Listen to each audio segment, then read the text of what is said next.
وہ ٹیکنالوجی کی طرف جاتے ہیں، وہ اپنی قوم کو آگے بڑھانے کے لیے جاتے ہیں۔ اگر ان کا باپ رکشہ چلاتا ہے تو بیٹا اس سے آگے ترقی کرنے جاتا ہے۔ ان کی گلیوں میں ہم گھومنے کے لیے جاتے ہیں تو ان کی گلیوں میں سناٹے نظر آتے ہیں، اور ہماری گلیوں کا عالم یہ ہے کہ رات کے 3 بجے تک وہاں پر نوجوان بیٹھے ہوئے ہیں، موبائل چل رہے ہیں۔ کیا دیکھ رہے ہو اس موبائل میں؟ وہ امریکہ کی کوئی ہیروئن جو کبھی تم پر تھوکے گی نہیں، جو کبھی تم پر آ کر کے اپنا پسینہ تک نہیں چھوڑے گی، اپنا خون بھی تمہیں دینا پسند نہیں کرے گی۔ کس کو دیکھ رہے ہو؟ یہ کیا ڈال دیا ہے کسی نے ویڈیو ہمارے بچوں کے ہاتھ میں؟ ماں باپ نے ننھے منھے بچوں پر جن کے ذہن پاکیزہ ہے، دل پاکیزہ ہے، دماغ پاکیزہ ہے، آنکھ ان کی پاکیزہ ہے، ان کو انہوں نے بے حیائی کے لیے موبائل ہاتھوں میں تھما لیے ہیں جو ان کے من میں آ رہا ہے۔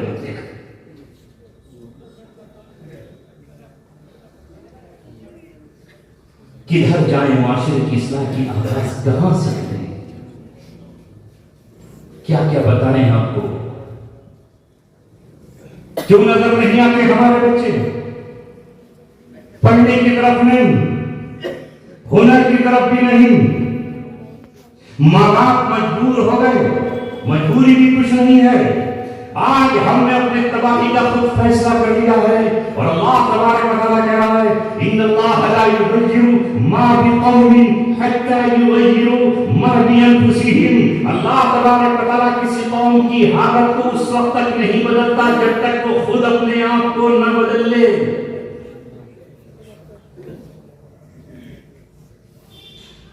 اور اللہ اگر کسی قوم کے ساتھ برائی کا ارادہ کر لے تو وہ ٹال نہیں سکتا۔ یہی تو بات ہے۔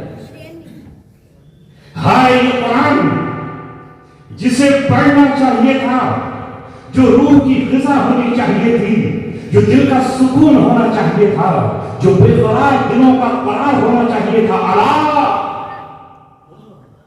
بذکر اللہ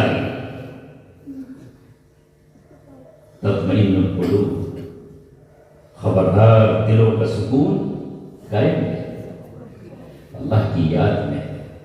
ہم کس کی یاد کر رہے ہیں؟ سوچو۔ اللہ کا یاد کے دلوں کا سکون اللہ کی یاد میں، اور اللہ کا قرآن ہی اللہ کا ذکر ہے، اسے کیوں بھول گئے؟ قرآن کا ایک نام ذکر بھی ہے۔ آپ بس یہ سمجھتے ہو کہ تسبیح پر آپ نے کچھ پڑھ لیا یہی ذکر ہے، یہ ہے نا ہمارے تصور۔ اللہ نے قرآن کو نہیں کہا کہ میں نے قرآن کی حفاظت کا وعدہ کیا، یہاں لفظ استعمال ہوا قرآن کے لیے، اِنَّا نَحْنُ نَزَّلْنَا الذِّكْرَ،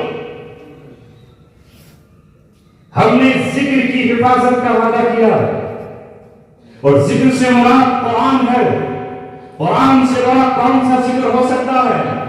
وَلَقَدْ يَسَّرْنَا الْقُرْآنَ لِلذِّكْرِ، ہم نے قرآن کو آسان کیا ہے ذکر کے لیے۔ لہذا جو قرآن پڑھتا ہے وہ اللہ کو یاد کرتا ہے۔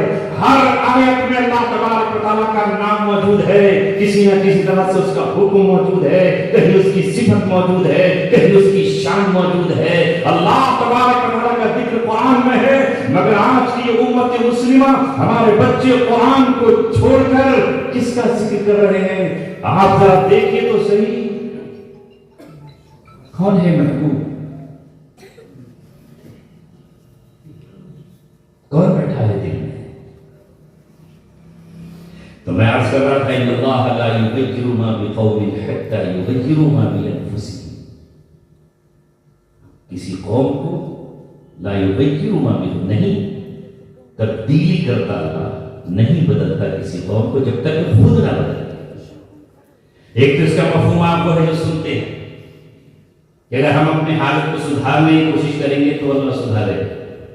کسی شاعر نے کہا خدا نے آج تک اس قوم کی حالت نہیں بدلی، نہ ہو جس کو خیال آپ اپنی حالت کے بدلے۔ اس کا دوسرا مطلب یہ ہے کہ اللہ تعالیٰ کسی قوم کو جب کوئی نعمت دیتا ہے تو اس قوم سے نعمت اس وقت تک نہیں چھینتا جب تک وہ اس نعمت کو خود نہ بدل ڈالے، اس کی ناقدری شروع کر دے۔ تب اللہ تبارک و تعالیٰ چونکہ اللہ نے کہا ہے لئن شکرتم لأزیدنکم وَلَئِن كَفَرْتُمْ إِنَّ عَذَابِي لَشَدِيدٌ، اگر تم شکر گزاری کرو گے تو میں مزید دیتا رہوں گا، نوازتا رہوں گا، تمہیں آگے بڑھاتا رہوں گا، نعمتوں کی بارش کرتا رہوں گا، اور اگر تم ناشکری کرو گے تو میری پکڑ، میرا عذاب بہت سخت ہے۔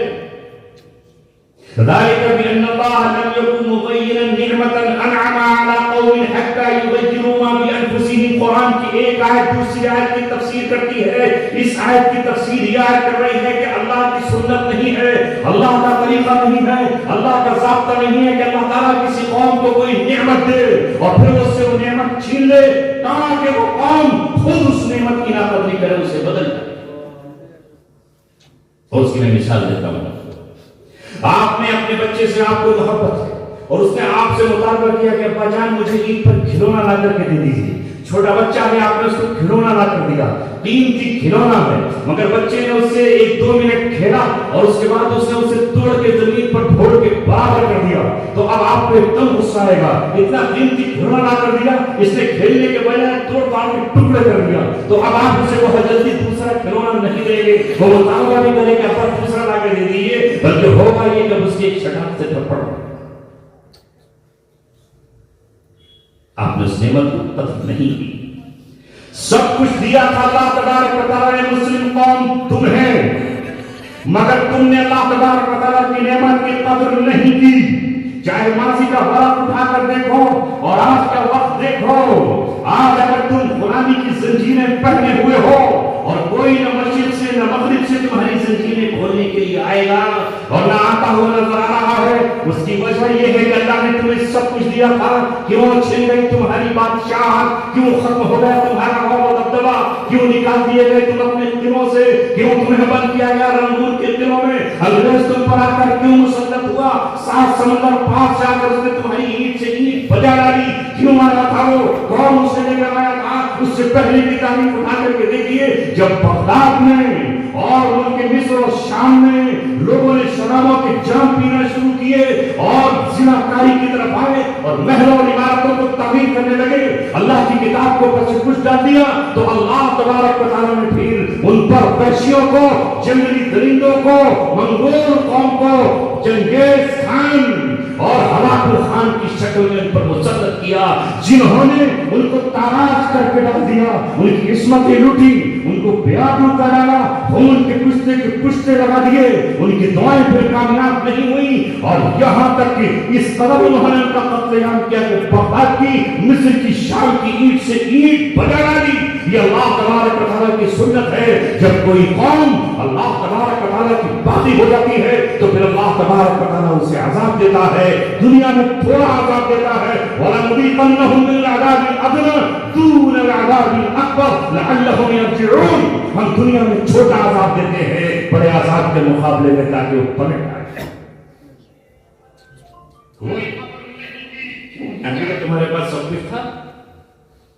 نہیں تھا تو نہیں تھا تو جاؤ دیکھ لو، لال قلعے میں جاؤ، دیوان عام دیکھو، دیوان خاص دیکھو، کبھی اس نیت سے جاؤ کہ یہ قلعہ کس کا تھا، کون کون اس میں رہا تھا، مگر وہاں ہو کیا رہا تھا آخر میں، کچھ خدا ترس اور اللہ سے ڈرنے والوں کے انتقال کے بعد وہاں پھر ان حکمرانوں نے یہ کیا کہ ناچ گانوں کی محفلیں اور منڈلیاں سجانا شروع کی، پیروں میں گھنگرو باندھ کر عورتیں آئیں اور انہوں نے ناچنا شروع کیا، وہ عورت کی پائے اور اس کی پاجیب پر نوٹ برسا رہے تھے اور ان کے جسموں پر جب وہ تھرکتی تھی تو یہ بھی جھوم اٹھتے تھے، شرابوں کے جام چلتے تھے، شرابی جو شاعر تھے وہ شاعر ان کی مجلسوں کی زینت ہوا کرتے تھے، اور سکون کا حال یہ تھا ان شاعروں کا کہ وہ انہیں جو کچھ وظیفہ اور محنتانہ ملتا تھا اس کا وہ شراب خرید کر کے لے آتے تھے، اور بیوی یہ کہتی کہ گھر میں روزی نہیں، روٹی نہیں ہے، گھر میں رزق و غلہ نہیں ہے، تو وہ مذاق اڑاتے ہوئے یہ کہتا ہے شاعر کہ اللہ نے رزق کا تو وعدہ کر لیا ہے، وَمَا مِن دَابَّةٍ فِي الْأَرْضِ إِلَّا عَلَى اللَّهِ رِزْقُهَا، شراب کا اللہ نے وعدہ نہیں کیا ہے، جو وظیفہ ملے اس لیے شراب خریدتا ہے۔ یہ مغل شہنشاہ کے دربار کا بہت بڑا شاعر تھا،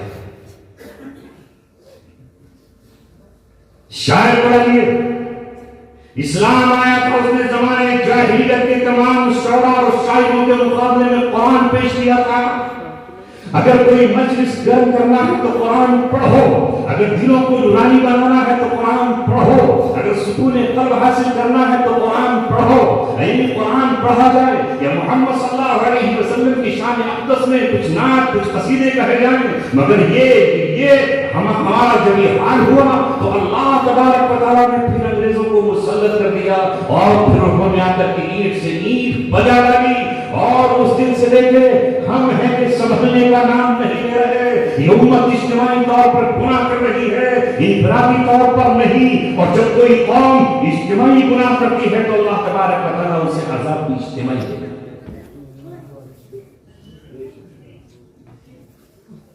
افراد کی خطا سے تو علامہ اقبال کہتے ہیں چشم پوشی کی جا سکتی ہے، کرتی نہیں قدرت قوموں کی خطا معاف۔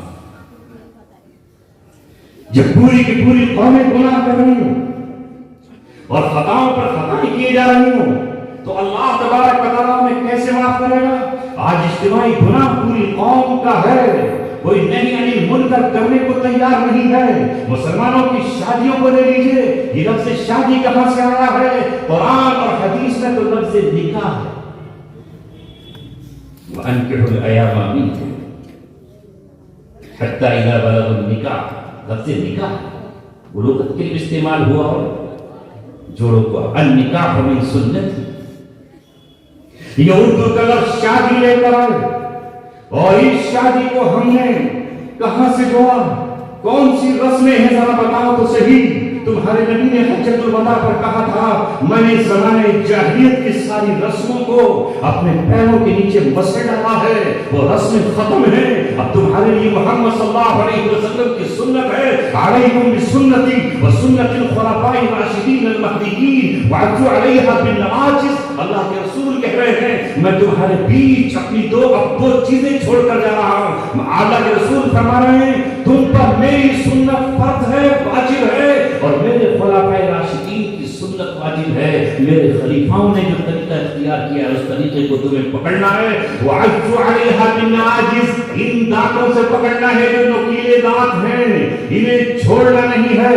اب ذرا اپنے نکاح کے موقع پر مجھے بتاؤ تو صحیح، یہ جو رسمیں ہیں ہماری نکاح کی بات شروع ہونے سے لے کر کے یہ جو ہم پیسہ ایک دوسرے کو دیتے ہیں، دولہا والے کی رضامندی ہم نے سمجھ لیا ہے یہ آسمان کی مخلوق ہے، یہ اللہ تبارک و تعالیٰ جیسی کوئی مخلوق ہے، نعوذ باللہ نعوذ باللہ، ہزار بار اللہ کی پناہ۔ اس کے گھر والوں کو راضی کر لو، اس کی بہنوں کو راضی کر لو، اس کی ماں کو راضی کر لو، اس دولہا کو راضی کر لو، اس کی رضامندی میں ہم نے سب کچھ قربان کر ڈالا ہے اور فنا کے گھاٹ اتار دیا ہے، سنتوں کا ہم جنازہ نکال رہے ہیں، اور ہماری شادیاں دیکھ کر کے دنیا دنگ ہے کہ کون سی قوم؟ کیا نعمت اللہ تعالیٰ کی کم ہے؟ وَإِن تَعُدُّوا نِعْمَتَ اللَّهِ لَا تُحْصُوهَا، تم اللہ کی نعمت کو شمار کرنے چلو گے تو شمار نہیں کر سکتے، مگر اللہ کی نعمت کو ہم برباد کرنے پر تلے ہوئے ہیں۔ اللہ رب العزت نے اس مال کو فضل کہا ہے، اس مال کو خیر کہا ہے، اور جمعے کی نماز کے بعد ہم سے کہا ہے کہ مسجد سے باہر نکل کر وَابْتَغُوا مِن فَضْلِ اللَّهِ، اللہ کا فضل تلاش کرو، اللہ تبارک و تعالیٰ کا فضل ڈھونڈو۔ یہ مال جس کے پاس آیا اس مال کو اب وہ کیا کر رہا ہے؟ اپنی شادیوں پر فضول خرچی میں اڑا۔ ایسا نہیں کہ اللہ نے مان لی۔ سوچو اپنے بزرگوں کے بارے میں، اپنے دادا پردادا کے بارے میں سوچو، سر پر گٹی اٹھا کر گاؤں گاؤں پھرتے تھے، ایک چھبڑا لے کر کے پوری گلیوں میں گھومتے تھے، کسی کو پیروں میں چپل پہننے کو نہیں ملی۔